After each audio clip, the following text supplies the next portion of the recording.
Selamat sore pemirsa TVC, kembali bersama kami dalam acara seputar Guru Penggerak Angkatan 9 bersama saya Pak Putra. Dan saya Putri. Pemirsa, sore hari ini kami akan menyiarkan secara langsung wawancara eksklusif antara presenter TVC Rara dengan Pak Fauzi. Pak Fauzi adalah salah seorang CKP Angkatan 9 dari Kabupaten 50 Kota, Provinsi Sumatera Barat. Bersama beliau kita akan membicarakan tentang filosofi Ki Hajar Dewantara sesuai dengan sosiokultur budaya setempat. Jadi pada sore ini kita akan membahas tentang filosofi Ki Hajar Dewantara sesuai dengan sosiokultur budaya setempat, Bu Putri. Iya, benar sekali Pak Putra. Dengan topik strategi penerapan filosofi Ki Hajar Dewantara di sekolah dan di kelas. Baik pemirsa sekalian, mari kita saksikan secara bersama wawancara eksklusif Rara dengan Pak Fauzi. Selamat mengikuti.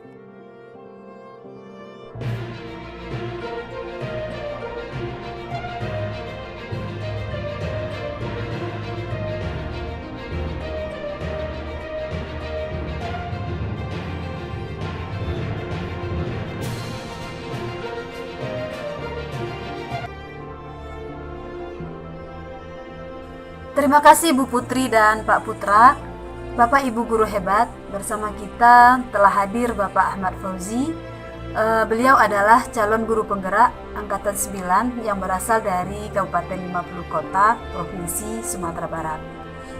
Bersama beliau kita akan membicarakan filosofi Ki Hajar Dewantara dan sosiokultur dan bagaimana penerapan dan strateginya baik di sekolah maupun di kelas. Selamat sore Pak Fauzi, apa kabarnya Pak? Alhamdulillah kabar baik, Bu. Salam bahagia Bapak Ibu guru hebat semua. Salam bahagia. Baik Pak, kita langsung saja ya Pak. Baik Bu.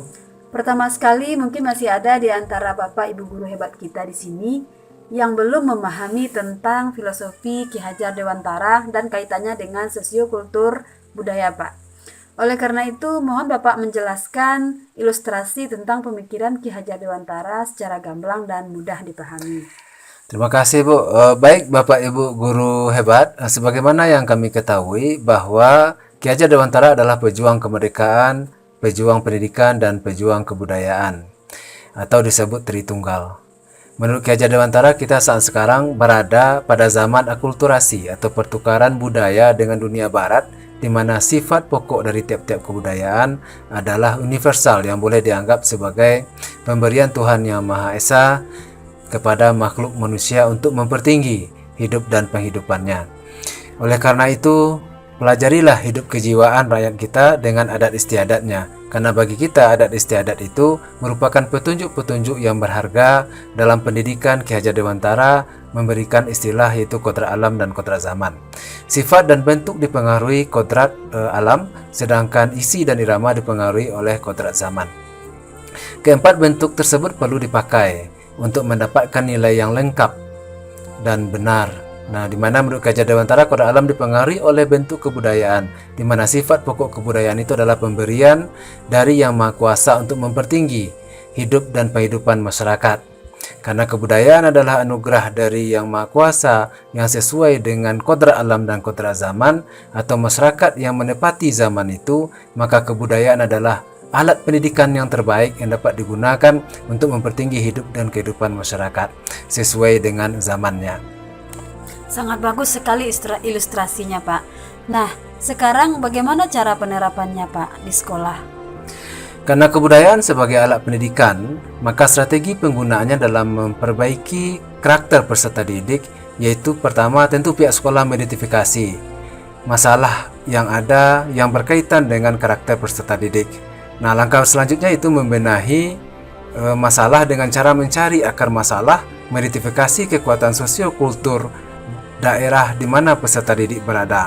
Lalu sekolah memilih kekuatan sosiokultur untuk dijadikan program sekolah dan merencanakan program yang akan diimplementasikan, serta selanjutnya menetapkan penanggung jawab program dan pelaksana program di sekolah. Kemudian melaksanakan program sekolah dan terakhir tentu merefleksi pelaksanaan program tersebut, atau dengan kata lain sekolah harus mampu mengidentifikasi dengan baik sosiokultur budaya setempat yang dapat dijadikan alat pendidikan dalam menyelesaikan akar masalah yang ada di sekolah dan merumuskan dalam bentuk program kegiatan kemudian diimplementasikan dalam kegiatan sekolah baik dalam kokurikuler maupun intrakurikuler. Sangat lugas dan jelas sekali penjelasannya, Pak. Nah, sekarang menerapkan filosofi Ki Hajar Dewantara tersebut, Pak. Bagaimana strategi pelaksanaannya di kelas, Pak?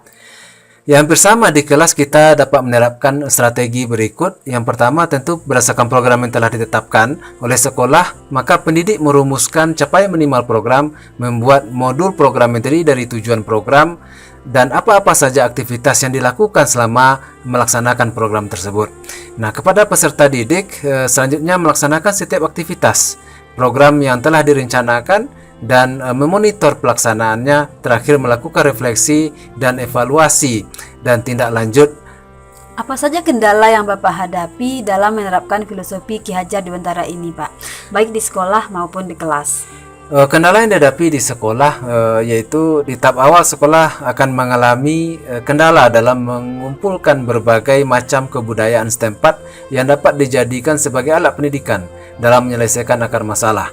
Nah, kesulitan berikutnya itu dalam hal menentukan dengan tepat kebudayaan yang cocok untuk menyelesaikan akar masalah yang ada dengan tingkat keberhasilan yang tinggi dan biaya yang rendah. Di tahun-tahun berikutnya, kendala itu tidak akan berarti lagi bagi sekolah karena sekolah telah memiliki pemahaman dan pengalaman yang cukup untuk bisa berbuat lebih baik lagi ke depannya. Kalau di kelas bagaimana, Pak? Kendala yang dihadapi di kelas juga sama, yaitu kendala pertama dalam hal kemampuan pendidik dalam merancang dan menyiapkan bahan ajar yang baik sehingga dapat menyentuh semua peserta didik baik dari segi gaya belajar, peminatan maupun kemampuan kognitif awal siswa, yang juga disertai kemampuan pendidik dalam hal pengelolaan kelas dalam waktu untuk memenuhi kebutuhan siswa beragam sehingga semua siswa dapat melangkah maju bersama untuk mencapai capaian minimal yang telah ditetapkan oleh pemerintah sesuai dengan mata pelajarannya masing-masing. Tapi seiring berjalannya waktu di tahun-tahun berikutnya, kendala ini tidak lagi menjadi kendala yang berarti bagi pendidik karena pendidik telah memiliki kemampuan dan pemahaman serta pengalaman yang lebih baik lagi ke depan. Pesan yang sangat lugas dan jelas, Pak. Semoga dengan penerapan filosofi Ki Hajar Dewantara ini di kelas maupun di sekolah dapat mewujudkan impian anak-anak kita untuk mencapai cita-citanya setinggi mungkin sesuai dengan potensi dan kodrat yang mereka miliki. Terima kasih Pak Fauzi. Waktu juga yang telah memisahkan kita. Sukses selalu Pak Fauzi. Terima kasih Bu. Selamat sore. Salam bahagia Bapak Ibu guru hebat. Sampai jumpa lagi. Assalamualaikum warahmatullahi wabarakatuh. Bapak Ibu guru hebat, kita kembali ke studio bersama Bu Putri dan Pak Putra. Silakan Pak Putra.